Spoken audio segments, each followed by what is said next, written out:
And there shall be signs in the sun, and in the moon, and in the stars. And upon the earth, distress of nations with perplexity, the sea and the waves roaring, men's hearts failing them for fear, and for looking after those things which are coming on the earth, for the powers of heaven shall be shaken.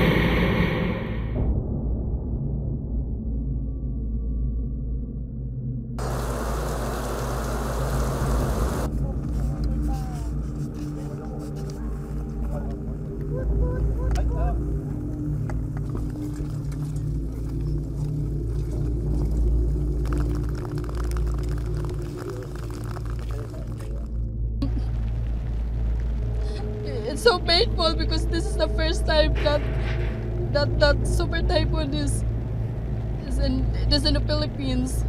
So it's so scary, and thanks to my daddy because he know how to swim, and then me, I do not know how to swim. So I was so blessed because I'm still alive.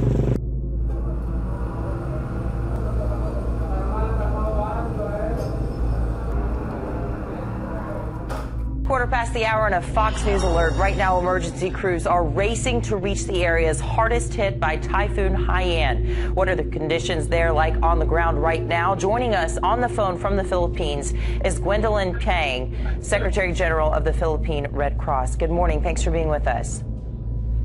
Good morning. Thank you also. Well, tell us what emergency crews are doing right now and what conditions are like. When we hear a number that there are potentially 10,000 people dead, I mean, is the devastation just as far as you can see? For Red Cross, we cannot confirm the estimation of 10,000. But what our people told us, at least there are about 1,000 people who died in this typhoon in Leyte, and there are 200 more in other areas. We have not done any body count yet. This is all done on a quick count, on observation by bare eye. And counting, announcing the number of dead is not really our mandate, but we're preparing for assistance for management of remains. Gwen, now, aside from that, yes. This is hard for us to even wrap our minds around a number that big. What can you compare this natural disaster to that has happened in the United States? Anything? For now, no, because we have not, we don't have a clear idea yet because we have not been on the ground. Communication with us and our ground people are on and off. It was just like today that we're able to establish a clear communication line with our people on the ground. So as soon as we get more information on the extent of damage, that's the time that we will be able to compare. But this is something that is very serious. It's a combination of a super typhoon, a storm surge, and flooding. So that one made the situation very difficult and challenging for the people. Absolutely, with the communication down and roads simply washed away, as we're seeing there, and it's so hard to watch all of these children. It's just gut-wrenching, and I know our viewers at home are wondering, Gwen, how can we help? So how can we?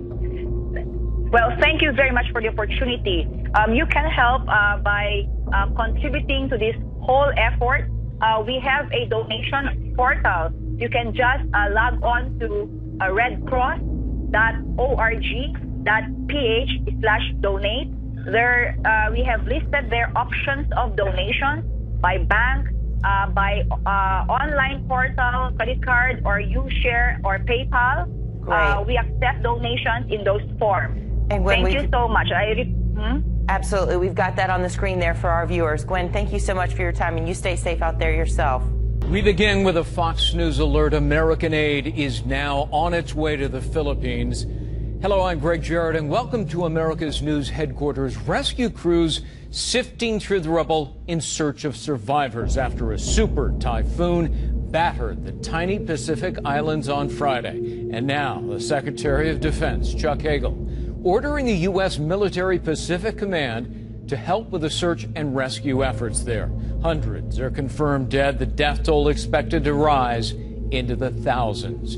David Piper following developments, streaming live from Bangkok, Thailand. David? Hi, Greg. Yes, as was feared, the death toll is mounting in the Philippines. Filipino officials have said they fear that as many as 10,000 people may have died in just one area. Now, Typhoon Haiyan struck the Philippines Friday. It tore through the central part of the country, leaving death and destruction in its wake. This was one of the worst storms to make landfall in recorded history, packing winds of nearly 200 miles per hour. As many as 4 million people have been affected. Much of the relief effort is centering around the town of Tacloban in Leyte province, which was hit by a huge wave caused by a storm surge. Houses, schools and the local airport were smashed by the typhoon. The Philippines Red Cross says perhaps 1,000 people have died there, but eyewitnesses say that figure could increase considerably as many people are missing. The nearby island of Samar has also suffered badly. 300 people are reported dead there, with another 2,000 missing. Hundreds of thousands of people are surviving in the open now in the wake of the storm. The Philippines military is leading the operation to bring food and medical supplies to them, but they are facing difficulties coping with the enormity of the disaster. There has been reports of looting as people struggle to find food.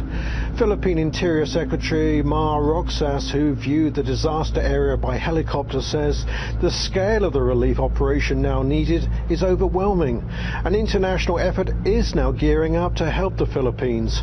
U.S. Defense Secretary Chuck Hagel says they have made available helicopters, aircraft and search equipment to help the relief effort.